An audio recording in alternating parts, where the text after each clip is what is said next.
Hello. Hello. We've got 2 people watching. Hi, Suzanne.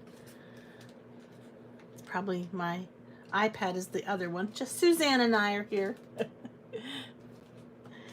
I'm sure we'll get a couple more people. Oh, I know what I wanted to do. Just one moment, please, while I look up my... Hi, Marva. Hi, Gail. Hi, Chow. Hi, Cheryl. Looking up my links here real quick. I want to make sure that I have some of the stamps that I'm going to use tonight linked. Hope everybody's having a good evening. We're going to talk about hope tonight. All right.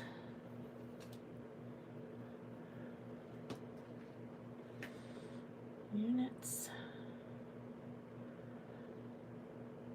Hi, Katie from Ohio. Nice to meet you. Thank you for joining us. All right, so we've got Pink Fresh Studios. I don't think I have a link for them. Let's see here. Pink Fresh. No. I'd like to get a link for them someday.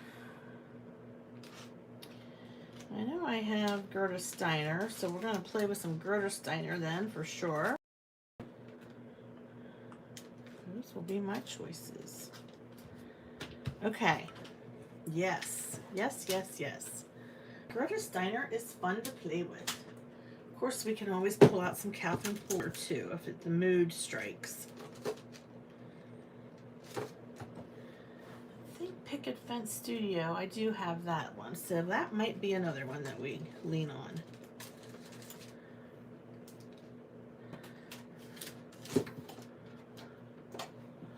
Her baby, Kaylin, is adorable and is growing like a weed.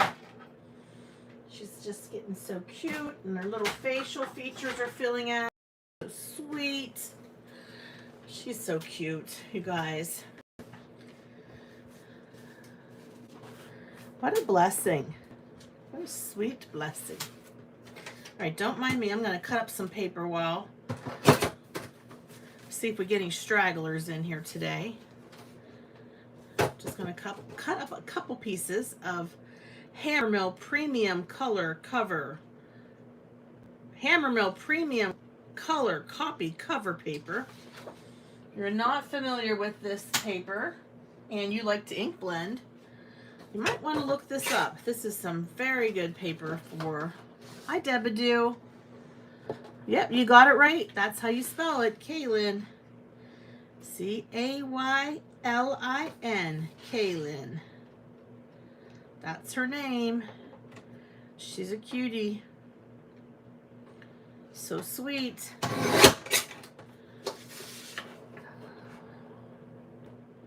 She's getting big. I'm not sure how much she weighs. When's the next time she gets weighed, Chow, at the doctor? Chow's probably holding her right now, trying to type with her left hand. It's okay, Chow. It's all right. She's 6 pounds, 11 ounces. Woo! She's getting bigger. That's great. Last time you weighed her. So she's probably even more than that now. She's probably 7 pounds now. They start to grow. They start growing fast. Okay, that's enough paper.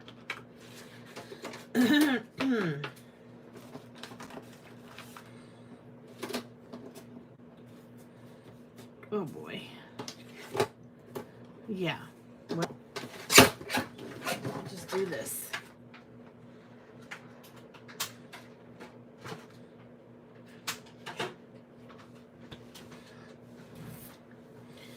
Okay.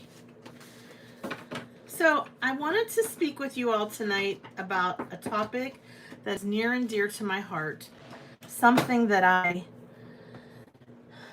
have been affiliated with for quite some time now and advocate for in my community. It's suicide prevention awareness.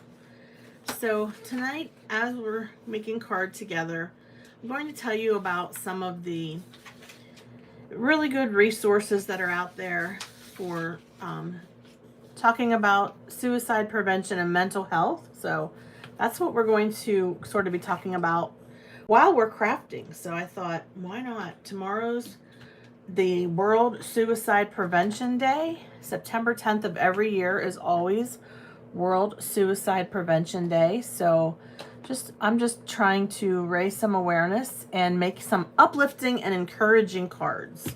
So that's what we're going to do. Speaking of uplifting and encouraging cards, I got this beautiful card through Happy Mail from Lois Carey.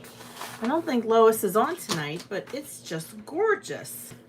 Oh, it's just beautiful. So let's break this down. I want to show you this card. Okay, Debadoo. We have some real pretty die cut sunrise and some this is a really pretty touch that she did. She added a piece of vellum across the front and she put heartfelt thanks on there, and then she put the mountains like in purple. I'm not familiar with this die set, but it's just gorgeous. And then she added this frame, which I love putting frames on my cards, so that really caught my attention. She added this frame around here in gold foil, and then she put these cactus and some foliage in gold foil. So this is a beautiful card made by Lois. She's part of the Foiling Snobs Club, and she has sent me cards before, and I love them. So thank you, Lois. Speaking of cards, so I don't know if you all watched my most recent recorded video. If you haven't, I would hope that you would after this video is over. I used the new stencils from A Colorful Life Design and created some beautiful fall cards, and they're so easy to create. They don't take any time at all. Hi, Maureen. Because the stencils from A Colorful Life Designs make it so easy. So easy. I mean, I completed these cards in no time at all. And they're only a one layer card with the sentiment popped up on, hi Gloria, popped up on some foam tape. And this is the other one. So yeah, so much fun and super simple to create. So like I said, I do have a video on the process for these. And then today I put my turtle card up for Fairy Stamper. Not sure if you caught that on my social media, but I had it on Facebook and also on Instagram. I used some stencils from A Colorful Life Design. Hi, Abraham. To create the grass at the bottom, and then I used the cloud edger stencil to create the clouds, and then I stamped and used my scan and cut to cut the turtle out. There's also some birds flying in the sky, and the sentiment says, I move slowly, so this card is late. This tortoise just really spoke to me. I do like turtles. And then the frog is looking up at the turtle. And then on the inside, I put, oh, thanks, Cheryl. I put this cute sentiment, may your deepest wishes and dreams come true on your special day. And I put another little frog on the inside. So that was a fun card to create. So that was up on my social media today. So that's what I've been up to. All right. And okay, so what we're going to do, I have this really cute stamp set from Gerda Steiner, and we're going to create a card. So this one is called Hello Sunshine. And I do have an affiliate link for Gerda Steiner. Hold on a second, I'll pull that up real quick. Let me see here. Gerda Steiner. me copy it. I'll put it down in the description box or put it in the chat, one or the other. Okay, here it is.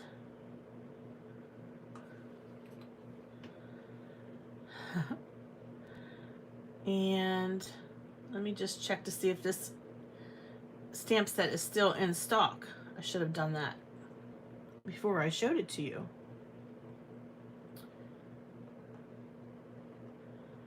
Okay, again, this one is called Hello Sunshine, and we're going to stamp and do some stencil work too. So it's going to be a combination.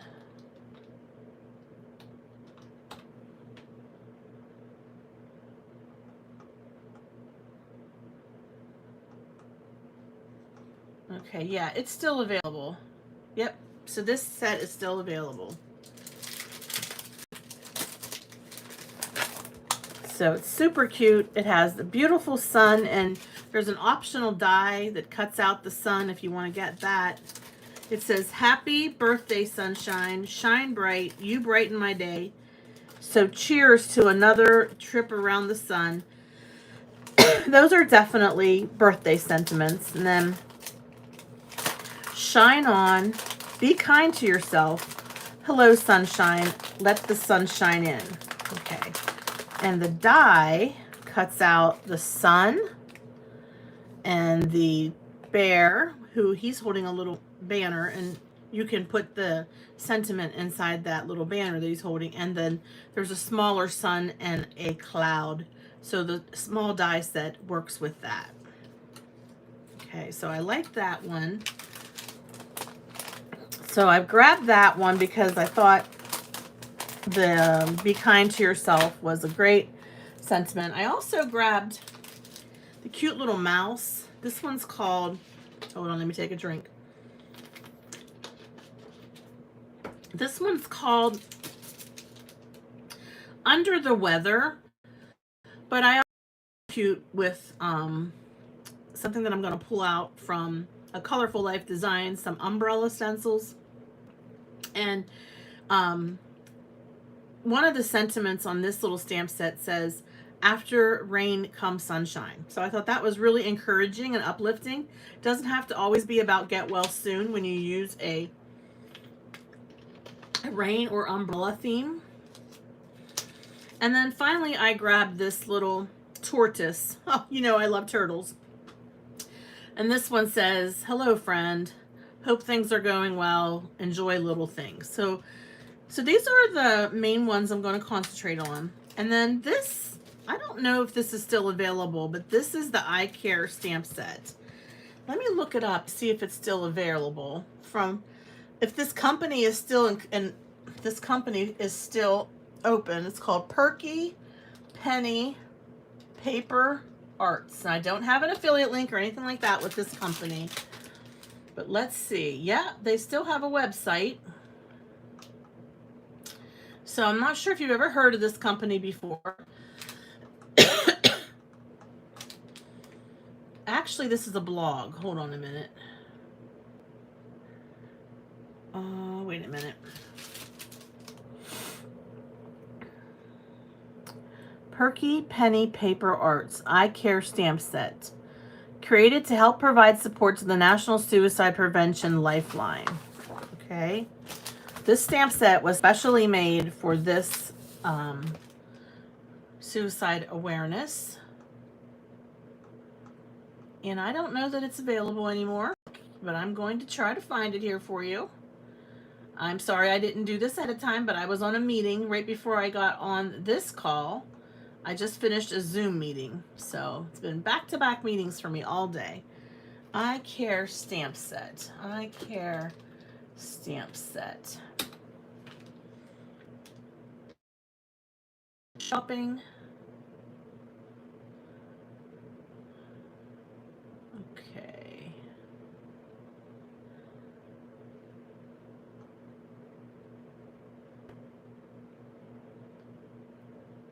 Okay. Still looking. Hi, Nancy. Hi, T.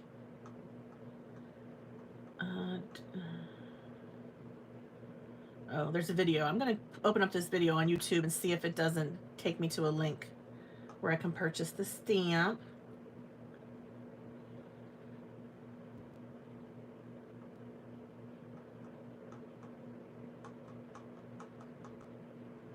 Yep, I don't think it's for sale anymore. But that's okay, because you can still create an encouraging and uplifting card. You don't have to have this exact stamp set. Oh, here it is. Purchase one more stamp set, clicking here.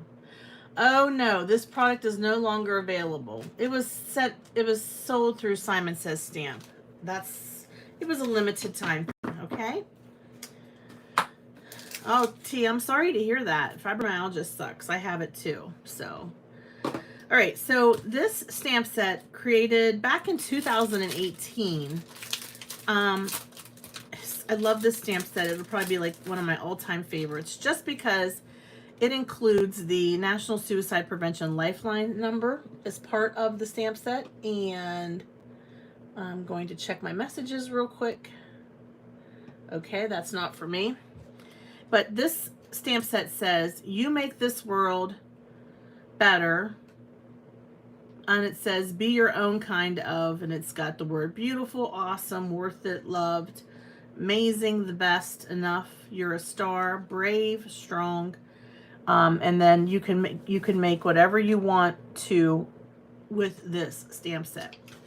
So let's go ahead and pull out the stencil from A Colorful Life Designs. This one is the rain umbrellas.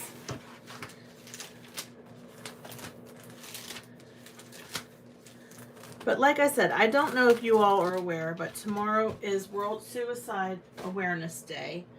And the reason why this day was created was to help raise awareness about suicide is preventable.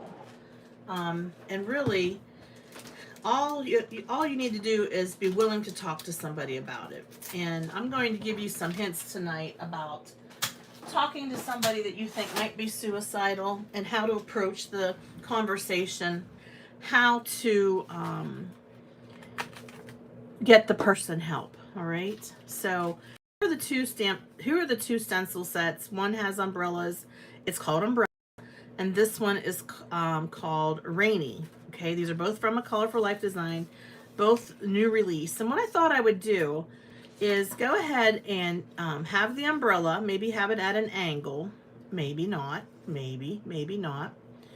And then use one of my uplifting sentiments that I have in these stamp sets, and stamp the sentiment on underneath the umbrella.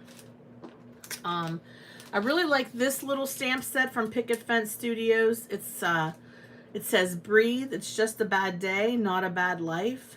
And worry less, live more, and it will be okay eventually."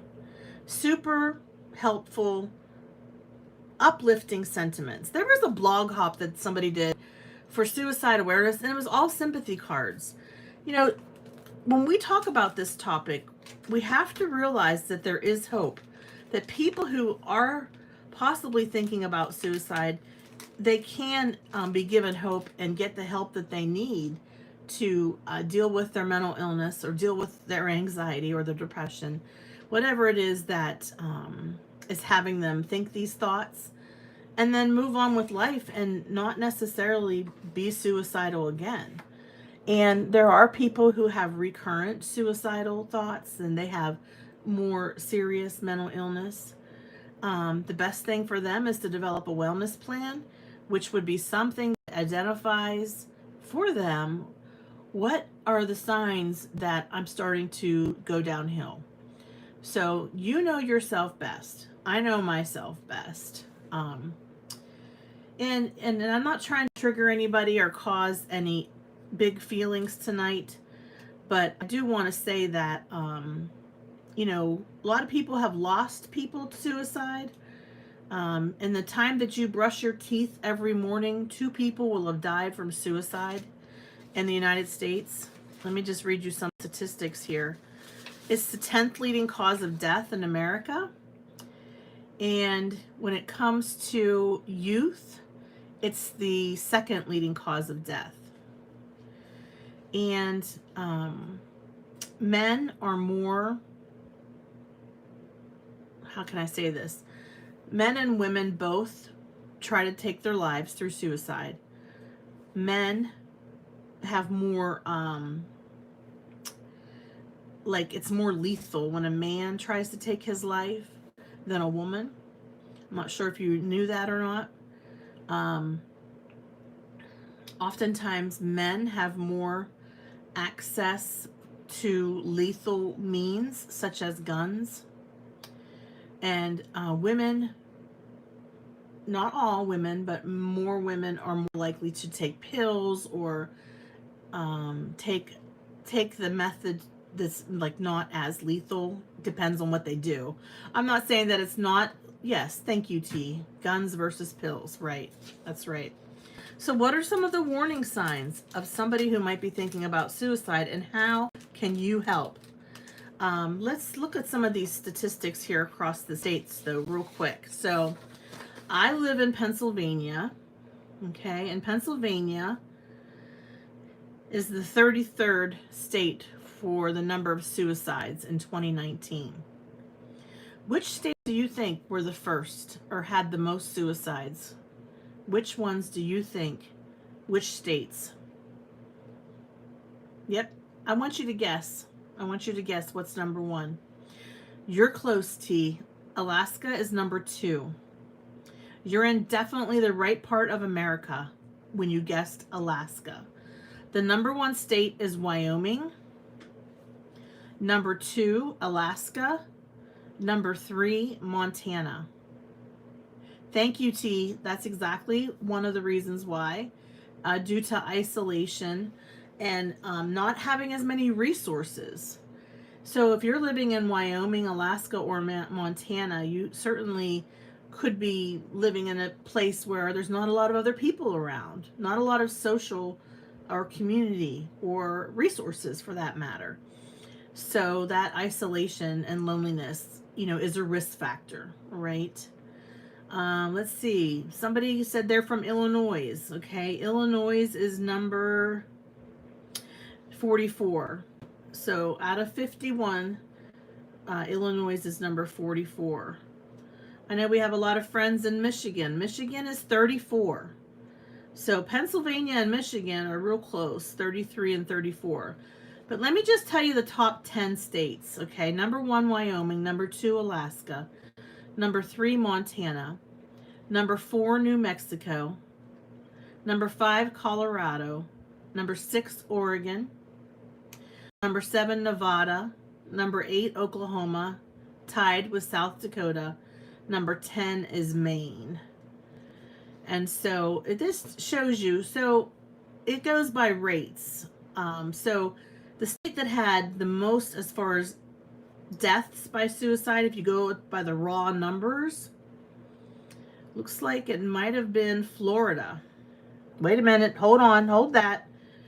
Maryland? No. California. Of course, because California is one of the most populous states. California, 2019, there were 4,436 people who died by suicide, or 11.2% of the population. And then Florida had 3,465, or 16.1% of their population. But out in Wyoming, it's 29.4. Yes, Ken, correct, by capita. Out in Wyoming, it's 29.4%.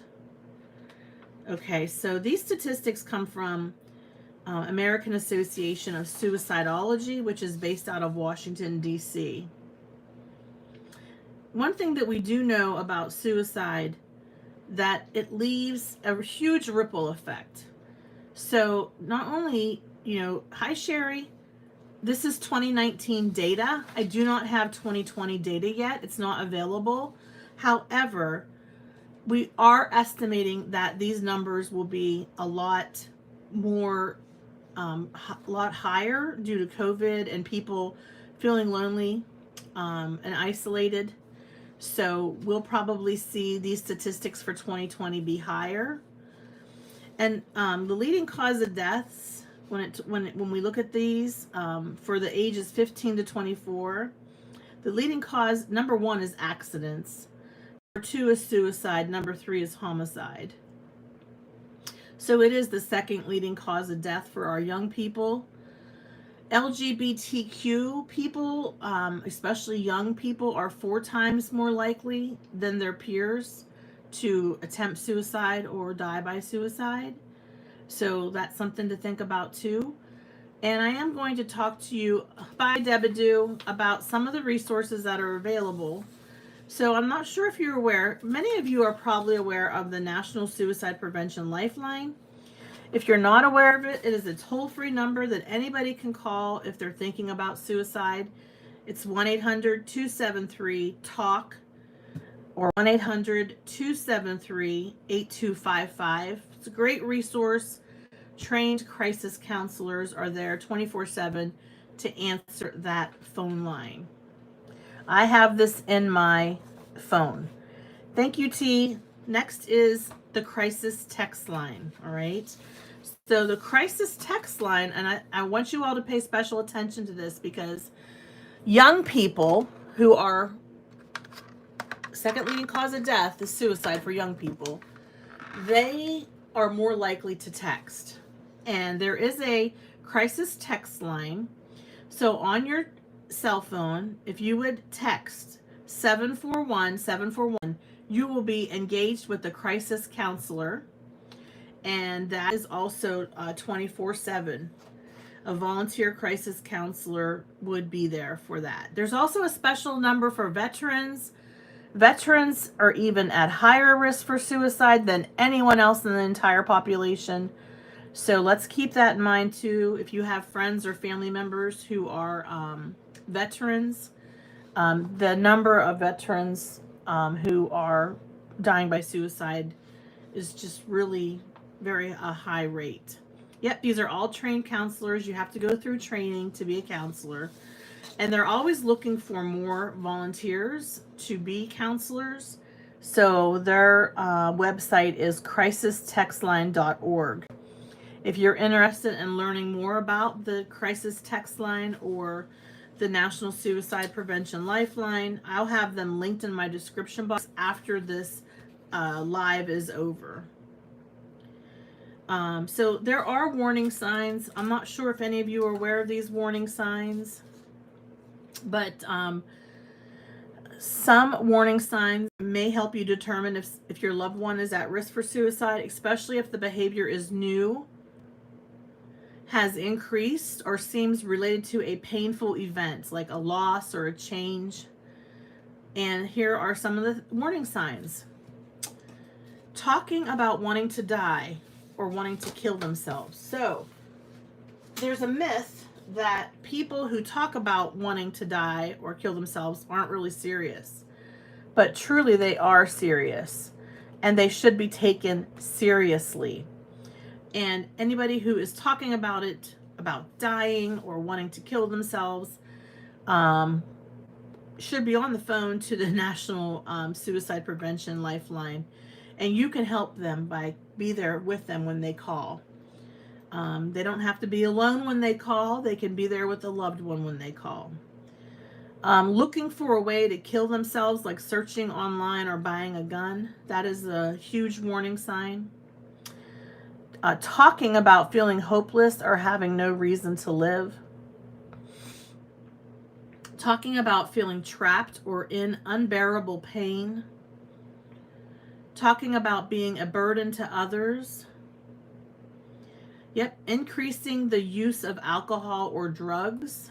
If you have somebody who is a substance abuser, they are at higher risk for suicide for sure. And I'm not just talking about an accidental overdose. I'm talking about having the means to then, take their life by suicide. Being anxious or agitated. I'm so sorry, T. It's just so heartbreaking. It really is. Behaving recklessly. So doing risky things that they might not normally do, like driving fast or having partners, that they normally wouldn't be doing things with, that type of thing. Sleeping too little or sleeping too much, withdrawing or isolating themselves, showing rage or talking about seeking revenge, or extreme mood swings. So these are some of the warning signs. So while we're talking about this, I'll go ahead and get started working on the card and give you some ideas of how you can approach somebody, because some people think, and I want to debunk some myths as well. Some people think if you talk about it with somebody that you're going to be putting the idea in their head. And that is not the case. Talking about it with somebody might be the thing that helps them feel relieved, helps them feel that, oh, I can finally talk to somebody about how I'm feeling. So just keep that in mind. It's okay to ask somebody about it.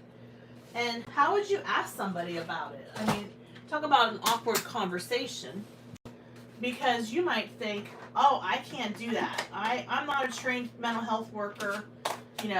I can't ask that question because I wouldn't know what to do. Well, you do know what to do now, because I gave you the phone number for the National Suicide Prevention hotline. So don't be afraid to talk to somebody about it. That's one of the key takeaways that I want you to remember. But also, you would approach them in a way that was caring and not judgmental. In the past, people would say things like, oh, you're going to go to hell if you take your life. That is not the approach to take with somebody who's thinking about, taking their own life. Because, that is not what gives people hope for the future. So we want to discourage anything like that, anything negative or judgmental. So some things you don't want to say, like, oh, just you'll get over it. It'll be fine tomorrow. Just go get some sleep, right? That's pretty insensitive, right? Don't say anything like, well, you're just always so dramatic, right? That's not helpful either. Or saying things like, well, you think you have it bad. There's so many people that have it worse than you. Not helpful. So anything like that that's judgmental, or that would, and your body language says a lot too. So you want to be really careful about your whole approach. So normally what yeah, it's not helpful, T. You're exactly right. Normally what I do is when I talk to somebody, I will ask them, or I will talk in a factual matter. So say things like, oh, I noticed that you haven't been yourself lately. And give examples, all right?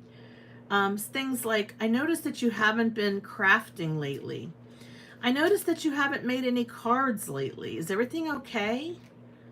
I noticed that you haven't, left your house for a while. Or I noticed that at work you haven't been talking to any of us and not socializing.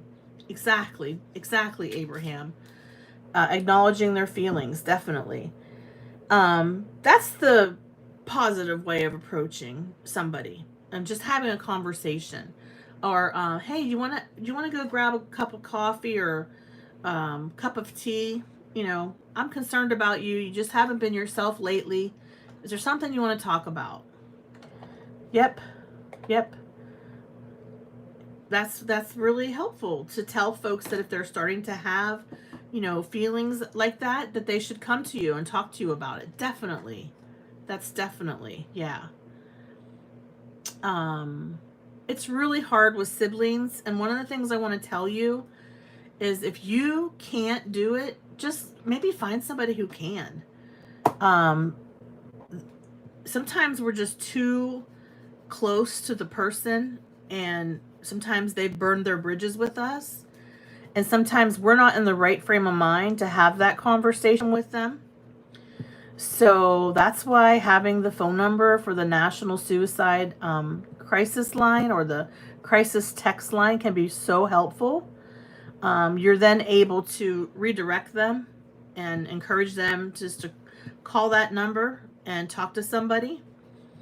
Or maybe there's a friend that you know of that might want to get involved and be supportive if it's just too much for you and it's just not something that you're comfortable with. But the worst thing to do is to walk away and just shake your head and say, oh, they're just being dramatic, or, oh, there they are again, saying things want to, commit suicide or die by suicide, and they're just crying wolf again, right? So that is not helpful to anybody. But yeah, what Abraham said, hi Cece, what Abraham said is absolutely true. Ask them how they're feeling. How are you doing? What's been going on with you? Do you want to talk about it? Not everybody's going to want to talk about it, but your role is to be persistent and let them know that you're there for them and that you're there for them no matter what. When they are ready to talk, that you're there for them. But if a person does start, approaching you and is willing to, have that conversation, just be careful of your body language. Like raised eyebrows, to me, I have to be really careful about raised eyebrows.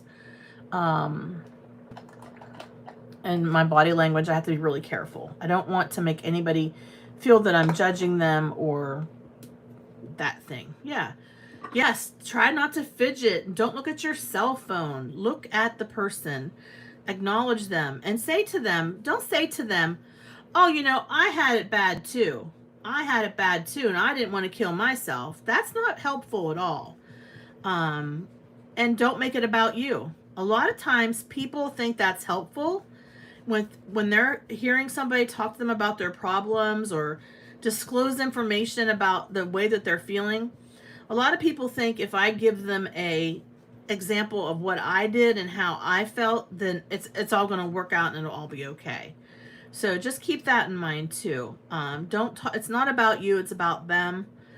Don't try to fix things. Obviously you want them to get help, okay? Obviously. But don't say things like, well, you know what you should do. You should get rid of that, blah, blah, blah, blah, blah, because it's not any good for you. Shoulding a person doesn't really help save their life. All right. That's not going to help them. And don't tell them Don't tell them things like you need to get more exercise or you shouldn't be feeling that way. You're so lucky. Your life is wonderful. Why would you feel that way? What's wrong with you? Right. You want to stay away from that. You guys are having some really great ideas. Yep. Sometimes you just have to listen and bite your tongue because you might know in your heart, oh, my paper's ripping. You might know in your heart that there's things happening, like self-defeating behaviors that are happening with that person, but that's not really the time to talk about that, okay? Yeah, I have to be very careful. I do not have a poker face. My face says it all. I have to be very careful. And I'll tell you that there was a time when I wasn't in the right frame of mind to talk to somebody about problems that they might have been having. But I was able to fortunately call on a friend to help me with it. So this was before I became trained. I became trained with mental health first aid and suicide prevention, different suicide prevention training curriculums. So I don't do as many trainings as I used to. I have basically created a whole core of trainers, though, who can go out and do the trainings. So they go out and do it. I make the arrangements for them to become trained, or I train them how to do it, and then they go out and do it. So I don't do as much training of groups of people who are new to suicide prevention, but that's how I got started in this. That is how I got started. So one thing about the stencil, I didn't put enough pixie spray on it, and the little piece of plastic that is the outline for this umbrella did not stay put. So I had to draw it in. So that's what I'm doing right now. I'm just drawing it in a little bit. I agree, Ken. A distraction is a fantastic way of helping somebody. Just distract them. Recently, a friend of mine was having trouble and was struggling. And so I sat down and talked to him for an hour. And a lot of times they'll have really dire predictions about the future. And to them, it's real. So if a person says to you, oh, I can't do that, I know I'm going to fail, my life is over, I have nothing to live for, it's not our job to say to them, why would you say something like that? You have a lot to live for. But I mean, in a judgmental way. In a positive way, asking them about maybe something that does give them hope. Maybe they have a pet that they oh, I know what RBF is. Yeah, I know what that is. Maybe they have a pet that they really care and they, cherish. That might be something that you can give them hope to live for. You could say something like, hey, you've been talking a lot about your dog, Carly. I bet you she really loves you and just can't wait to see you every day. Um, you want to give them hope. Or maybe they have children, but don't guilt them. Don't guilt them. Don't say something like, why would you do that to your children? You would want to say, hey, your children want to have you here. They want you to be here as they grow up. And they want you to be here and be part of their life. So that definitely try to tap into something they care about, something that they want to live for. But you don't have to do it all, folks. You are not counselors. Some of you might be, but most of you are not mental health therapists or anything like that. So your job is to just keep them safe long enough until they can get the help that they need. By calling that suicide prevention lifeline or the crisis text line, texting, you're going to get put in touch with local resources that can help you. So I just wanted you to know that too. They have the dialogue with the person who is in crisis or who's having feelings that are scary. And they're able then to connect them to like different therapists or counselors, like for a mental health assessment. So there's that too. Hey, there's no doubt life is super stressful. And like right now, nobody knows what's going to happen with COVID. We don't know. So a lot of people have a lot of anxious feelings, and it's definitely legitimate. So we want to be supportive as we can, and know that there are resources out there that can help people that might be experiencing, some type of crisis. Just having that conversation, that's great, T. And if a person is lonely, that's one of the things that oftentimes will happen is a person will be very lonely and feel like they, don't have any friends or whatever. There's things that you can talk to them about. You can ask them like, what are some of your interests? What do you like to do in your as a hobby, or what gives you joy? Maybe you can join a book club. Maybe if you like to take pictures, you can join a photography club. That might be a way for them to connect and get a safety net. Maybe you can go with them a couple times until they feel comfortable with meeting new people. But definitely thinking about having hope. What is it that you would always want to do but you never got to do? Maybe you want to learn how to sew. Maybe you want to learn how to make cards, right? Maybe you want to learn how to paint. Those type of things can give people hope. So that's another thing that oftentimes when I am talking to somebody, they'll say that they just don't feel like they have any friends. They don't feel like they're connected to anything. And they really just want, they just don't feel like they have a place in the world. So we've got our little bear, and he's standing under the umbrella. He has a little sign in his hand, and I used the wrong ink because I wanted to use my alcohol markers, but I accidentally used this Nocturne ink. Shouldn't have done that, so that was a big mistake. But that's okay. I can use my heat gun, dry it off, and just use my colored pencils instead. And then for the sentiment,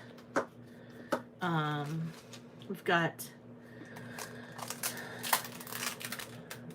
I don't know if it'll fit. Yeah, you definitely can. Sure. I mean, there are people who are not very helpful and can be saying hurtful things for sure. But that's why it's important for a person to tune into their own wellness plan. what it is that they enjoy, sort of. That's one way for them to, sorry, I'm trying to concentrate here. That's one way for them to know what it is that gives them joy in life and hope. Then they can take the time to do that. Maybe it's exercising. Also, having a wellness plan helps you identify what are some of the warning signs that you're starting to, get that hopelessness. What are some of the signs that maybe your body's trying to tell you? Maybe there's warning signs. There might be like headaches, or, maybe you get tired, or maybe you're cranky, or, maybe you, overeat. Those kind of things could be a person's sort of a radar to them that they need to be taking better care of themselves. So that's one thing. But if a person thinks about it and takes the time to think about themselves, what makes them happy, what, makes them feel better, that's what a wellness plan is. A wellness plan also can help them identify, who their best supports are. So everybody should have at least 5 supporters in life, at least. And I say 5 because sometimes you have supporters who have different roles. So you might have one supporter who's really good at organizing things. And if you need help, getting things together and organizing, you might call on that supporter. You might have another supporter who is just really fun to hang out with, watch a movie, just pal around with. That might be your supporter. You might have another supporter that's really good at helping you get your medical things in order. Maybe going with you to the doctors to help, advocate for yourself. So different supporters have different roles. So you don't burn somebody out. It's always good to have more than one support person in your life. I'm going to grab a different ink so I can color without. I'm going to grab that Hero Arts ink. This Hero Arts Intensified Black. One thing about having a wellness plan is that you can write down in your wellness plan things that are helpful to you and things that are not helpful to you. So your family and your friends know what they should do if you're entering into the danger zone. So, you might say, call me on the phone, or let's go for a walk together.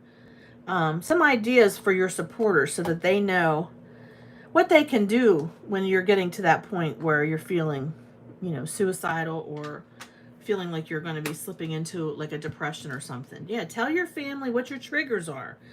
What is it that triggers you? Absolutely, Nancy. That's another part of a wellness plan. So these are some of the things that I have learned through the trainings that I have gone through, and has definitely made a difference for me in my life, because I wrote my wellness plan around pain management. Now, I'm not saying that I live pain-free, because I certainly don't. But I know people who, I'm not trying to judge anybody, but I know some people who have similar type of things, and they're not really able to function very well.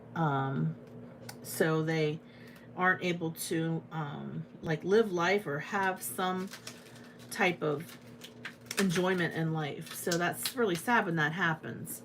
But definitely having a wellness plan is a behavioral approach, like T said, a behavioral approach, because you know yourself better than anybody else. So you should be the one to write down your plan. You should be the one who tells your family what it is that you need from them whenever you're feeling bad, or feeling sad, or feeling lonely, or maybe you're about to go into a manic episode. You know yourself the best, so you definitely want to have those conversations with your family. Some people, for family, it's a trigger, so that's something you might want to identify. So people know, don't call my sister, right? Oh, Pam, thank you for sharing. I feel you all are my support as well. So Pam, I can totally relate to that. Obviously, I do spend a lot of time working with you guys with the FSC, and Being part of the FSC and being part of this crafting community is definitely a wellness tool for me. Definitely.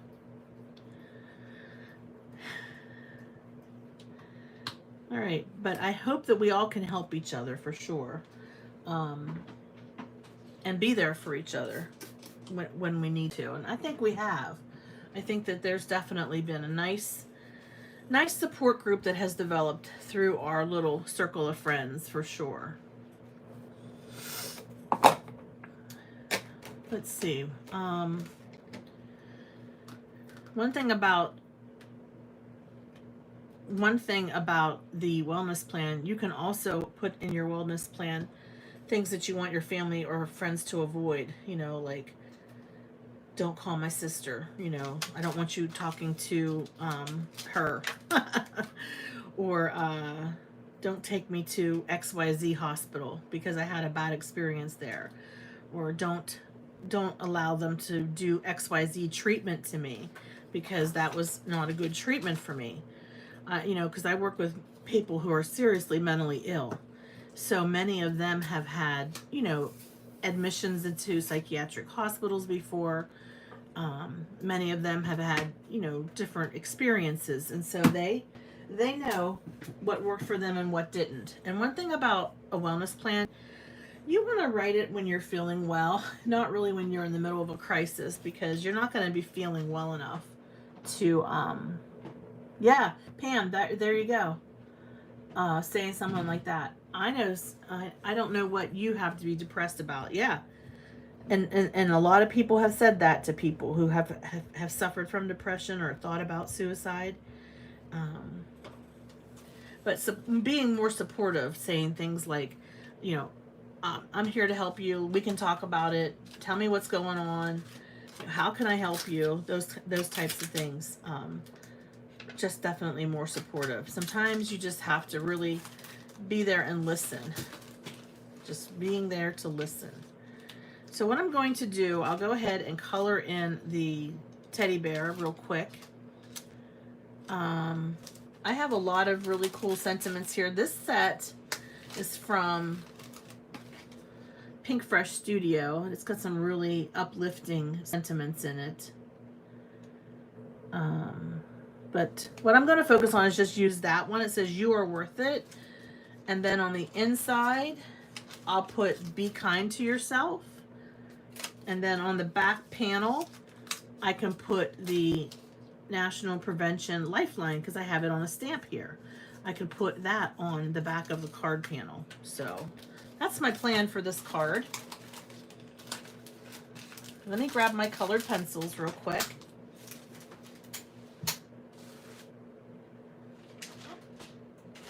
Yeah, so much for using alcohol markers. I don't know what I was thinking. I should have stamped that with a different ink. I'm just pulling my drawer open here, folks, and getting my colored pencils out. Oops. Okay. Got our colored pencils. And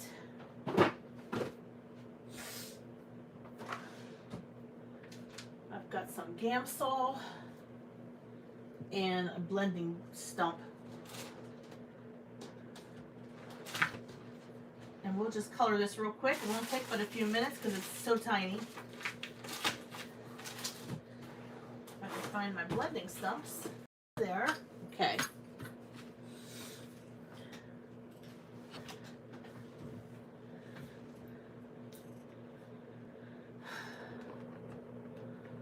Well, Nancy, you need help, as you need respite, all right? So people who are caring for loved ones with mental illness often feel burnout themselves.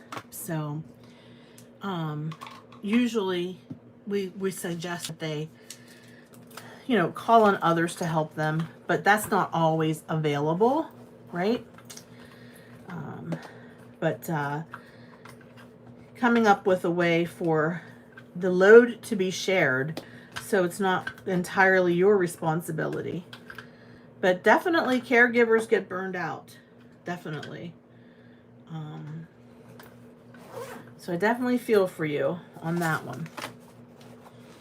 And definitely get support for yourself also. And I think you know the things that are beneficial for you and can help you to get a break, definitely. Because people can only take so much of the loved one who is, you know, seriously mentally ill, and the caregiving can be extremely stressful for sure.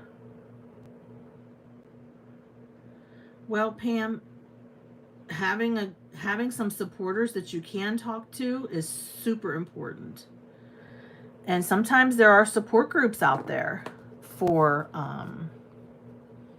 people who are, having thoughts of suicide or depressed. So I definitely would encourage you to look into that too in your area. And not necessarily does it have to be in person. We are fortunate that there's so much available. Yeah, I know, Stacy. I know what you're saying. That we're fortunate that there's so much available online.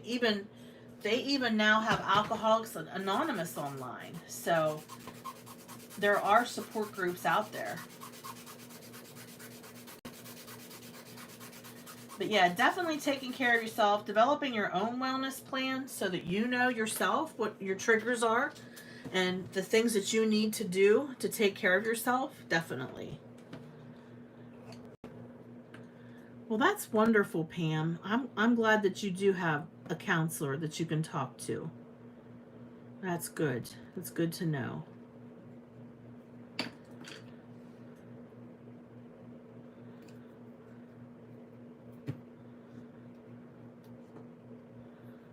Okay, let's go ahead and blend this brown a little bit and make it a nice, cute little teddy bear. So if you know somebody who is struggling, don't be afraid to sit down and talk with them and let them know that you care about them and that you want them to get help and that there is help available. Nowadays, telepsychiatry is an option for a lot of places. You don't necessarily have to go into an office. A lot of places are doing that. So just keep that in mind too. And if you have a friend or a loved one who is experiencing it, definitely consider just going with them to their first appointment or talking about what it is that they talked about with their counselor, that kind of thing. So the person that I was talking about, it is a family member, and he was feeling extremely anxious to the point where it was making him sick because of the anxiety. I'm not sure if any of you can relate to that. If you were ever feeling so full of anxiety that you felt sick, it makes your heart pound really hard. You get heart palpitations, you might get sweaty, you might get dizzy, you might feel like you're having a heart attack. Yeah. So I talked to him about some of his options to help him get through this time that he's going through, and some of the ways that he can be an advocate for himself and ask for what he needs. One of the best wellness tools that we can help other people and also ourselves is to ask for what we need in a polite and courteous way, but not being afraid to ask for what we need and get the help that we need. I can remember when I first started having issues with the pain, and I would talk to my family doctor, and she would be like, now I like my family doctor, don't get me wrong, but she would be like, oh, well, if you lose some weight, you probably wouldn't have pain like that. And I'm like, no, I was involved in a serious, accident where I could have been, killed, and the person that was with me was killed. So, it's not that I have made this up or it's in my head. It is real. And I started doing some research on my own to educate myself about the symptoms that I was having and what it could be that's happening with me. And so I actually went to a specialist instead of just sticking with my family doctor and hearing her tell me, oh, well, you need to lose weight and then you'll feel better. I actually went to pain management and was able to get some help there. And I'm not talking about medicines. I'm talking about like different pain injections and stuff. So I was fortunate that those things worked for me. But if I hadn't had a wellness plan, you guys, I might not have ever been able to get to that point. I might have just listened to what she said and not been able to seek out the help that I needed. Thank goodness I was able to go to the class, take it, get a wellness plan of my own, learn about how to make my wellness plan and live it every day. Now, I'm not saying that I'm always keeping to my wellness plan. I'm not saying that I'm adhering to it perfectly, but I think knowing myself and what my triggers are, and sometimes I just need alone time. That's one thing about me. You'll notice that sometimes I just need time to be alone. I like being around people, don't get me wrong, but just sometimes I just need to decompress, not be around people, and do something like watch a movie on Netflix, like all by myself. I know that sounds really weird, but sometimes I need that. I think it's because my job is so stressful and I'm constantly dealing with people's emergencies that they need help with. And I don't mean mental health emergencies per se, but just running an organization, running a company type of problems. Everybody is turning to me, and I like that. I like being the one who is the troubleshooter and the champion and who can help people find the answers that they need. But sometimes it just burns you out a little bit. You just need to take a break from the world. Sometimes I just need to unplug and watch a video about whales, right, T? T can relate to that because I was showing her some of my whale watching videos. Okay, I'm sorry, I wasn't looking at the chat. Yeah, Pam, I know exactly what you're saying. I went through a period like that myself. It was certainly a challenge for me. Thank God I was able to get the help professionally to get me through that time in my life. Mine was brought on by trauma, so it was certainly an unexpected event in my life that I never thought I would have to live through. But I'm very thankful that I got really good help. And a lot of people don't know how to get that kind of help. So I feel blessed every day that I just had the right kind of team there helping me.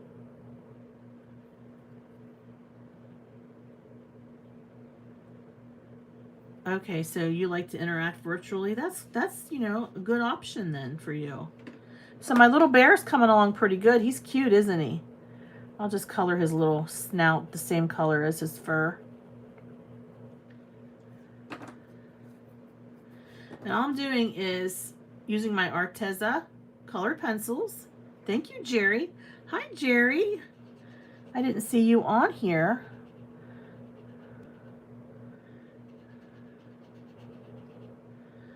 And I also enjoy when we do things like Stamp Wars, which, in case you didn't know, Stamp Wars is Saturday. So we're going to have a fun time.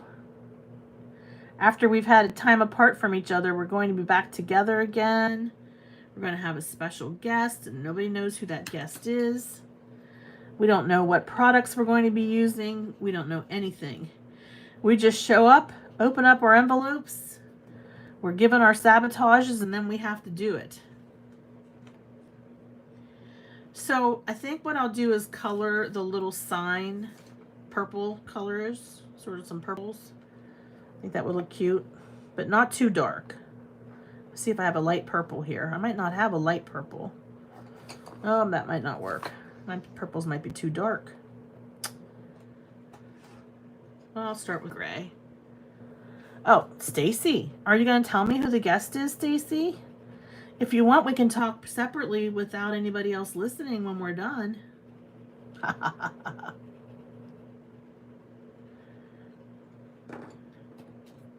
Oh, it's your birthday.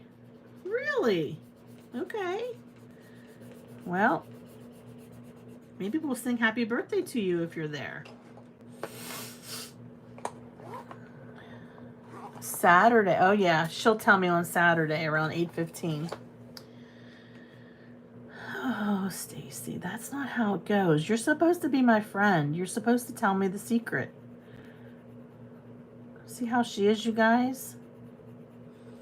She's not going to tell me a thing. All right. All right. I'm just going to blend this blue and gray together. I don't want my skin to be all one color. I want it to have some, like, ombre look to it. I don't know. Let me grab another darker blue. Oh, T says she loves Taurus. Well, my sister Chris, who passed away, she was a Taurus. Man, was she bullheaded. We loved each other, but we you know, sisters, you know, we certainly had our fights, that's for sure.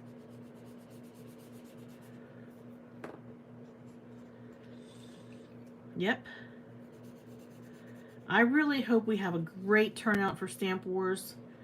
It's on Saturday. It starts at 8 o'clock Eastern Time on Nancy's YouTube channel.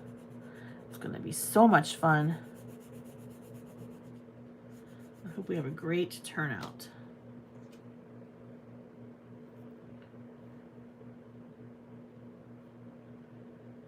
Okay. Does anybody have any questions about getting help for suicide, how to talk to somebody if they're thinking about suicide? And don't be afraid to say the word suicide. Talking about it, you're not putting the idea in their head. Many times people have said whenever somebody was willing to talk to them about it, it was a huge relief because they felt like they were carrying this burden around and they didn't have anybody to talk to about it. So talking about it with somebody does not put the idea in their head. Talking about it actually helps them feel better and gives them hope that somebody cares and that someone's willing to listen to them.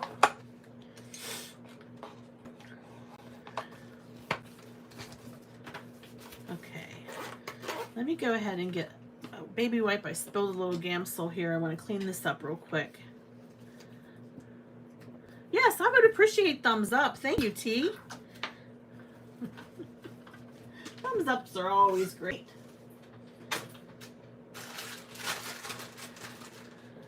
Let me grab a baby wipe here. Well, it's definitely an important topic to me. It's definitely something I feel passionate about. And I am very careful in the way I talk about it. I try not to say commit suicide. That's just something that I learned through my training. And it's said, and I know it's said, and it's definitely how we talk about it and, you know, commit suicide. But that can be stigmatizing for somebody because a lot of times when you think about commit, you think it's like a crime, like I commit a crime or I commit adultery. And so we often will encourage people to say, you know, died by suicide instead of using the word commit suicide. A lot of people, I guess some people who don't know about mental health or don't understand it, I've heard people say this. When we're talking about suicide prevention, I've heard people say, hey, if they're going to kill themselves, there's nothing you can do about it. And that's really not true. Many people who are thinking about suicide will get help and have hope for the future. And sometimes it's just a matter of being willing to listen, let them know that you care, and let them know they're not alone. Because a lot of people have those feelings. it's not unusual for a person to have that thought. We are humans after all, and we go through crisis in life, right? We go through, life's not fair. It is not fair, and we have lots of things that are thrown at us, sometimes all at once. Yep, pain as well. Oh, for sure. A person who has like the very serious pain problem. Yep. Or another thing that could happen is a person is diagnosed with a, if you have those kind of migraines that can't be cured, I can't imagine how detrimental that would feel.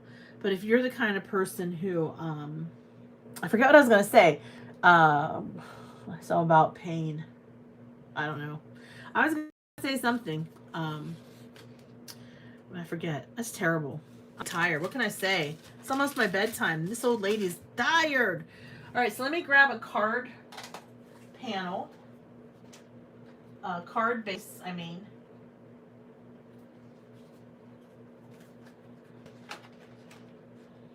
So there's a bridge where I live that recently that people put a fence up around it.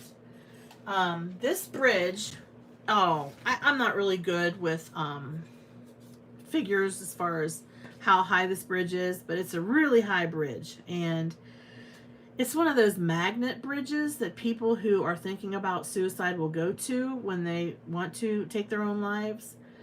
And so for years we have been advocating for a fence to go up around this bridge.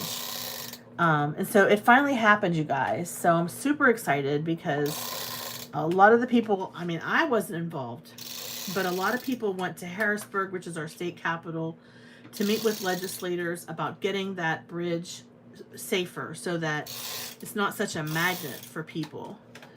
This bridge is really, really tall, and at the bottom are railroad tracks. It's not like there's water or anything. And you know who else gets really traumatized are the emergency responders. So for example, like the EMS people, the people who come and help people, or if there is a suicide, the people that respond, it's very traumatizing for them too, and they carry that with them. So it's super important for them to take care of themselves and make sure that they're getting the help that they need. But anyways, so the bridge is called the Mcnally Bridge. It's between Somerset and Johnstown. Now it has a fence around it, like a real metal fence. So it's a highway that's 4 lanes with a median in between. It's not a turnpike. It's not a toll road. Okay, but it's a heavily traveled highway, and it is a magnet for suicides. And so now it has a fence on it. And you know what people are saying on Facebook? And this is terrible. What they're saying is, oh, so now instead of just jumping off the bridge, you're going to have to climb to kill yourself. This is what people say. And it infuriates me. It just makes me so mad. Because that is not the message that needs to be portrayed. What it is, and people are terrible, Jerry. I'm telling you, they said that about that bridge. What it does, though, it is a deterrent. So it is a deterrent because, that bridge, those fences are really tall. They're 6 feet tall, the fences. And you'd have to be a pretty physically fit person to get yourself up and over that fence. So why did we do it? Why did we advocate for it? It's because we want to, deter people from that. And then some people are so mean, and they say, well, if they're going to take their own life, they're just going to find a way no matter what. So, but it can save one person's life. That's absolutely right. Yep, exactly. And it deters them from going there, and it deters them from thinking about that as their spot, So T, this is very interesting. I have met somebody who actually jumped off the Golden Gate Bridge and survived. And people who jump off the Golden Gate Bridge, only 1% ever survive. So it's really interesting that you met somebody who, oh, he went to jump off, but he didn't. Did he actually jump off of it? That's my question. Because I met somebody who actually jumped off of it and lived. And his name is Kevin Hines. You can look him up on YouTube. Yes, yes. We had a suicide prevention conference. And it's Kevin Hines was our keynote speaker. And he goes around the world in the United States. Oh, yours did not survive. Okay, so you knew him, and he did not survive. But yeah, Kevin tells the story of how he was like a senior in high school, and his book is called Cracked, Not Broken. And he had been struggling with bipolar. And the day that he took he jumped off the bridge, he had to catch a bus to go to the Golden Gate Bridge. And as he was riding on the bus, he said tears were rolling down his face. He was having some paranoid thoughts. He thought that people were out to get him, that people were out to kill him. So he was having some pretty bad psychosis. I mean, he was experiencing psychosis. So when he got to the bridge, when he was on the bus, he kept thinking to himself, you know, today is the day that I want to die, and the only thing that's going to stop me is if somebody asks me, hey, are you okay? He said, if somebody says to me, hey, are you okay? He said, then I know that I'm not going to do it. Well, you know what? Not one person asked him.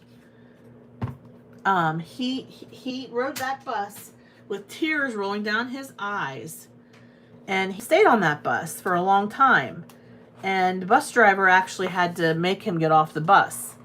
And, you know, instead of the bus, and I'm not trying to blame anybody or anything like that, because you don't know what you don't know, right? I mean, he said, hey, you need to get off the bus. You can't quit riding this bus like this. You know, I'm not going to let you. You know, hey, kid, you know, you got to get off the bus. And nobody said anything to him. And he said he was crying. He said tears were running down his eyes. He got to the Golden Gate Bridge, which was packed with tourists. And again, he was crying profusely. You know, tears rolling down his face. He's standing there at the bridge, and he is contemplating this. And he thought to himself, if one person says to me, hey, are you okay? If all it takes is one person. And nobody stopped, and nobody said to him, are you okay? But somebody did stop and ask him, will you take my picture? Can you imagine? So there was a tourist. She was from another country. He said she had an accent. And she asked him, hey, will you take my picture? So he grabbed her camera and he took her picture, and tears running down his face. And then after that, he turned around. Yep, he turned around. He catapulted himself off the side of the bridge. And the moment he did it, he regretted it. The moment he did it, that moment that he did it, he said, what have I done? So this just goes to show you, people who are thinking about suicide, they don't want to die. They're just hurting. They're in a lot of pain, whether it be emotionally or physically. So we need to get over the stereotypes. We need to get past that. And we need to be willing to take that chance and have that conversation.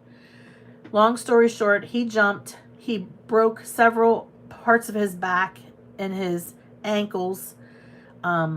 He was able to get to the surface, and he basically was bobbing in the ocean there, or the bay there. And he said he felt something swimming around his feet.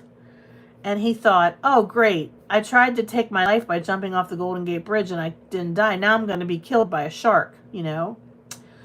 But it wasn't. It was a sea lion, you guys. It was a sea lion. So the Coast Guard picked him up and got him out of the water. And the Coast Guard said to him, do you realize that you are so lucky that only 1% of people who do this ever live? And he said, you know, later when Kevin was feeling better, he went back and met with that Coast Guard person, and the Coast Guard person was the one who told him it was a sea lion. So it was a sea lion. Yes, he's been on TV. Yeah, he's been on TV. His name's Kevin Hines. He's married. He has children. He goes all over the United States and also other parts of the country, other countries to talk about his story. Kevin Hines. He has got an amazing story and so inspirational. And he basically says there's hope for today. And another thing, people feel very overwhelmed and having hope for today. Let's just get through the next hour together. Let's just get through the next day. I'm here for you. Like, let's not try to think so far ahead. Let's just get through day by day, one day at a time. Is another thing that gives him hope. You know, he's like, I'm still bipolar. You know, I still have different schizophrenia symptoms sometimes. I know. I was about ready to cry telling you the story. Because when I see his story, I do cry. Because I think, you know, humanity, we need to take care of each other. And he said, and what really gets me is he said the moment he jumped off that bridge, he instantly regrets. So that's really sad to think that people who are hurting and people who go to these means, and it's not that they want to die, it's just that this is the answer for them. This is the solution for them. They don't have hope. They don't see other things that can happen. And that's what's something that we need to be ready to help with. Also, hi Joyce. Also, one of the warning signs, if a person is very sad and depressed and is talking about taking their own life, and then later they become happy and they become like at peace, often that's a warning sign that they've made their mind up about what they want to do. So you have to definitely be on the lookout for that too. I'm sorry, Pam. Yep, we definitely need to just be able to say to somebody, hey, are you okay? And also, it's okay not to be okay. It's okay. And we are here for each other. I know, Abraham. I agree with you. Yep. And he also, his story is so powerful. He created a movie called, it's a documentary, it's called Suicide, the Ripple Effect.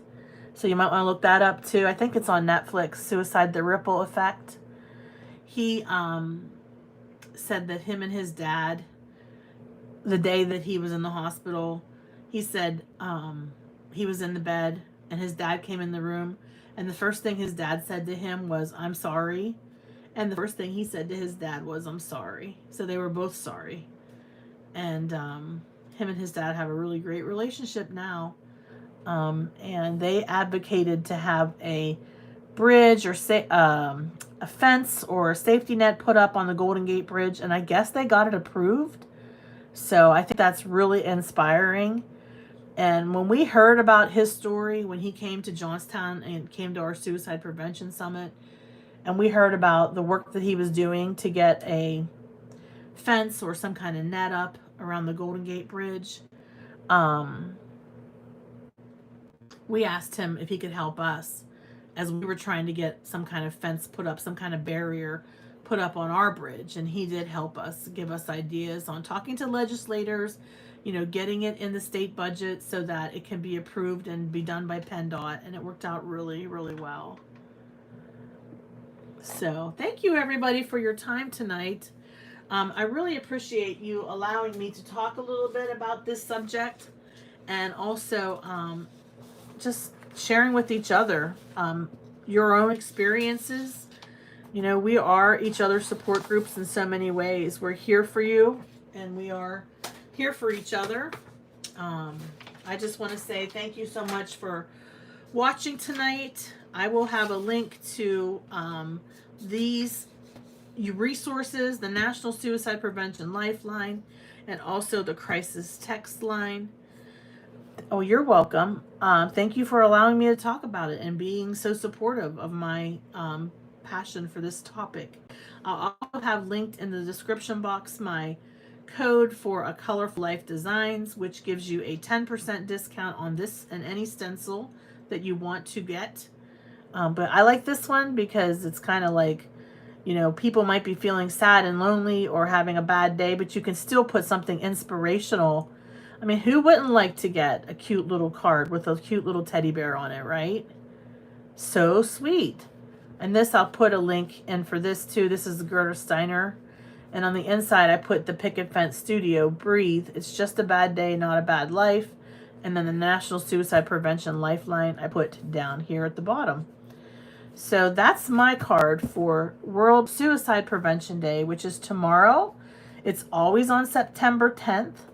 And, you know, be on the lookout for it in the news because you might see something about it there. Don't forget to join Stamp Wars on Saturday night at 8 p.m. on Nancy's YouTube channel. We want to see you there. We want to see all of you there. And we're going to have a great time. We're going to laugh. I might cry depending on what the sabotage is and what the stamp set is. But it's all for fun.